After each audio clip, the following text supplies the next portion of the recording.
गांव के किनारे एक पुराना कुआं था, जिसके बारे में कहा जाता था कि वहां रात के समय अजीबोगरीब आवाजें आती हैं। कोई उस कुएं के पास जाने की हिम्मत नहीं करता था। गांव वालों का कहना था कि बरसों पहले वहां एक औरत गिर गई थी और उसकी आत्मा अब भी वहां भटकती है। एक रात रमेश, जो इन कहानियों को बकवास मानता था, ने तय किया कि वह सबूत जुटाएगा। वह रात में टॉर्च लेकर कुएं के पास गया। जब वह पास पहुंचा तो उसे ठंडी हवा का झोंका महसूस हुआ। अचानक कुएं से किसी के रोने की आवाज आई। उसने डर को नजरअंदाज करते हुए टॉर्च जलाई और कुएं के अंदर झांका। उसे लगा कि किसी ने उसका नाम पुकारा, रमेश। यह सुनते ही वह कांप उठा। उसने पीछे मुड़कर भागने की कोशिश की, लेकिन उसके पैर जैसे जमीन से चिपक गए।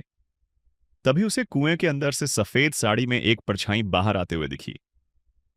उस औरत की आंखें गहरी काली थीं और उसके चेहरे पर एक डरावनी मुस्कान थी।